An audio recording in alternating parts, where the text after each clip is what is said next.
Hello friends, welcome back to my YouTube channel. तो आज की वीडियो में हम देखने वाले हैं वेयर, लेट और कॉन्स्ट के बारे में।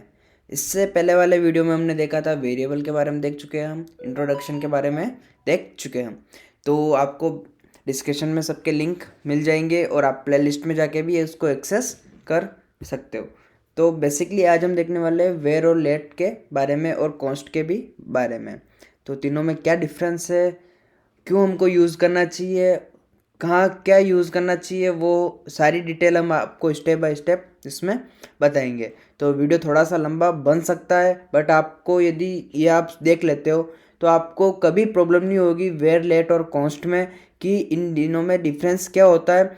और आप जब भी प्रोग्राम बनाओगे तो आप एक स्पेसिफिक टारगेट के साथ बनाओगे कि हमको यहाँ पे ये वेयर यूज़ करना है, हमको यहाँ पे लेट यूज़ करना है और यहाँ पे कॉन्स्ट यूज़ करना है। तो ये बहुत ही इंपॉर्टेंट वीडियो है इस जावास्क्रिप्ट में। तो यहाँ पे हम देख लेते हैं where is a globally scope while let const are block scoped. यहाँ पे ये बहुत ही इंपॉर्टेंट लाइन है कि जो वेयर होता है वो ग्लोबली एक्सेस होता है। मतलब कि आप वेरिएबल को कहीं पे भी उसको डिक्लेयर कर दो और आप उसको ग्लोबली यूज़ कर सकते हो। बट लेट में ऐसा नहीं होता है। लेट में आपको एक ब्लॉक के अंदर स्कोप होता है, जैसे कि आप इफ एल्स कंडीशन का ब्लॉक हो गया, लूप का ब्लॉक हो गया, या किसी भी तरीके का ब्लॉक हो गया, उसमें ही आप एक्सेस कर सकते हो। और कॉन्स्ट का क्या होता है, कॉन्स्ट एक बार ही डिक्लेयर होता है और उसके बाद उसकी वैल्यू चेंज नहीं होती है। तो यहाँ पे हम क्या करेंगे, यहाँ पे हमने ये पिछले वाले वीडियो में देखा था, इसको हम यहाँ पे कमेंट आउट कर देते हैं। और यहाँ पे हम क्या करेंगे, हम यहाँ पे लेंगे एक वेरिएबल वेयर लेंगे, और वेयर लेने के बाद हम यहाँ पे हम लेंगे एक वेरिएबल जिसका नाम हम लेंगे कुछ इस तरीके से। यहाँ पे हम लेंगे एप्पल।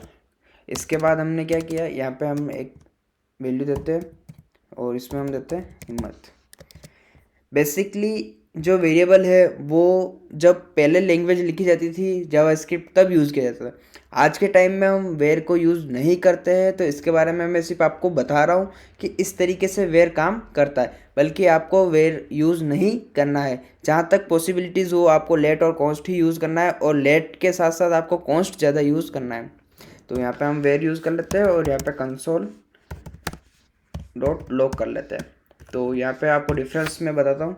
तो यहाँ पे हमने क्या किया, एप्पल को प्रिंट कर लिया। यहाँ पे जैसे हम एप्पल को प्रिंट करेंगे और यहाँ पे हम ब्राउज़र में प्रिंट कर लेते हैं, इसको रिफ्रेश कर लेते हैं और यहाँ पे इंस्पेक्ट ओपन कर लेते हैं।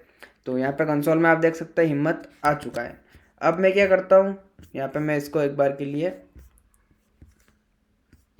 कॉपी कर लेता हूँ और सेम वेरिएबल में यहाँ पे मैं लिख देता हूँ नक्श, और यहाँ पे मैं सेव करके रिफ़्रेश कर लेता हूँ। तो यहाँ पे आप देख सकते हैं नक्श आ चुका है।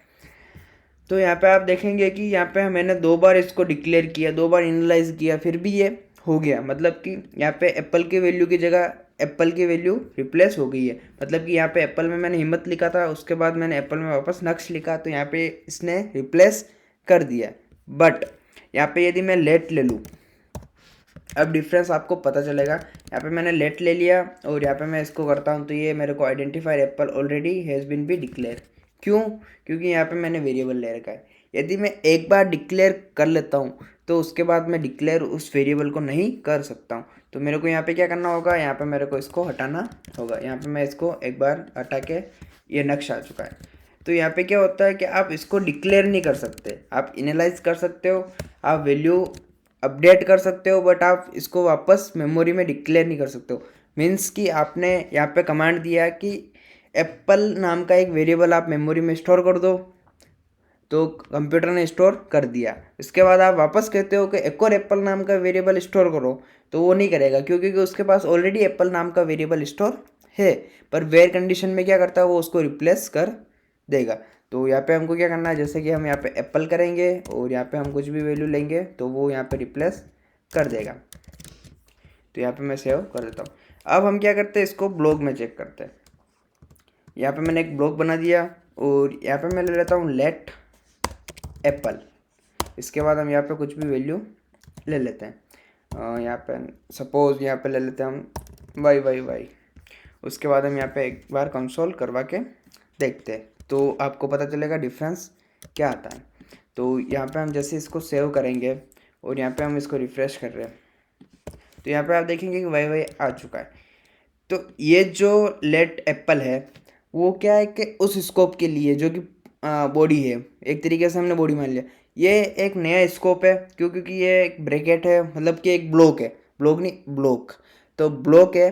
तो ब्लॉक में क्या होता है कि उसका एक टारगेट स्कोप होता है और उस स्कोप के अंदर हमने ये वेरिएबल यूज़ किया है और इसकी वैल्यू ये दी है। तो यहाँ पे एप्पल की वैल्यू हमेशा यहाँ से ही लेगा और यहाँ पे हमने ब्लॉक के बाहर हमने वापस एप्पल यूज़ किया तो ये एप्पल की वैल्यू यहाँ से ले लेगा।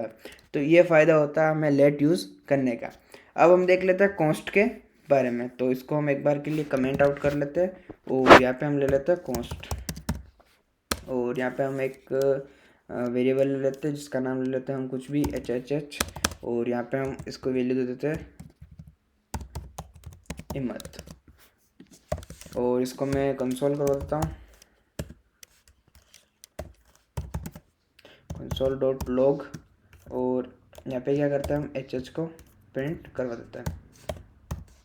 तो यहाँ पे हमने HH को प्रिंट करवा दिया और यहाँ पे सेव करके हम रिफ्रेश करेंगे तो यहाँ पे आप देखेंगे कि हमारी वैल्यू आ चुकी है। यहाँ पे मैं और कुछ भी ले लेता हूँ यहाँ पे, तो यहाँ पे हमारी वैल्यू आ चुकी है।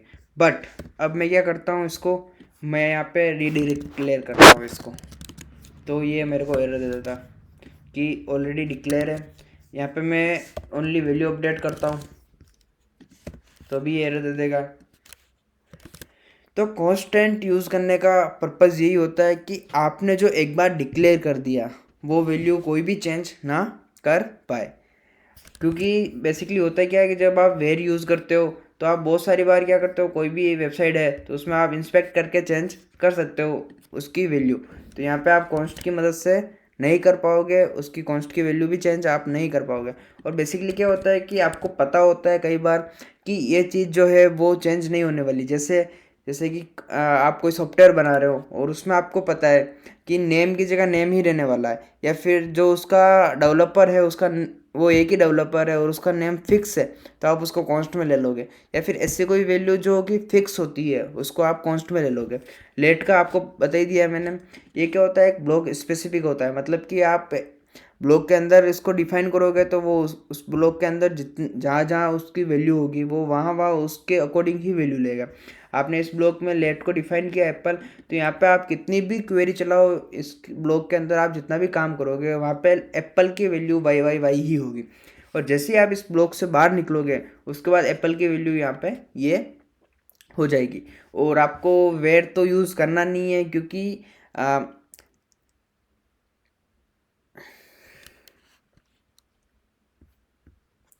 आपको वेर यूज़ करना नहीं है क्योंकि वेर क्या होता है, ग्लोबली होता है। तो वेर हम आजकल के टाइम में वेर नहीं यूज़ करते हैं, वेर हम पहले यूज़ करते थे। और वेर के बारे में आपको पता होना इसलिए इम्पोर्टेंट है क्यों, क्योंकि जो पहले जो भी कोड लिखा हुआ होता था या सॉफ्टवेयर जो भी बने हुए होते थे जावा स्क्रिप्ट में, वहाँ पे वेर ही यूज़ होता था, लेट यूज़ नहीं होता था। और आजकल सारी जगह लेट यूज़ होता है तो हमें भी लेट ही यूज़ करना है क्योंकि ये सिक्योरिटी पर्पज़ के हिसाब से बहुत बेस्ट रहता है। और वेर को इजीली मॉडिफाई किया जा सकता है, बल्कि लेट को नहीं किया जा सकता है। और लेट की वैल्यू चेंज नहीं होती है अकॉर्डिंग टू स्कोप। जैसे कि आपने यहाँ पे अलग डिफाइन कर लिया तो यहाँ पे एप्पल की वैल्यू एप्पल ही रहेगी और यहाँ पे आप बाहर जाओगे तो यहाँ पे ये एक्सेस करेगा। बल्कि यहाँ पे वेरिएबल करते हैं आप तो वो वेरिएबल की वैल्यू बाहर वाला भी अपडेट कर देता है क्योंकि वो ग्लोबली एक्सेस होता है, वो सब जगह एक्सेसिबल है तो वो कहीं से भी अपडेट कर सकता है। सो फ्रेंड्स, ये है डिफरेंस वेयर लेट और अपने कॉन्स्टेंट में। सो फ्रेंड्स, ये है डिफरेंस वेयर लेट और कॉन्स्ट में।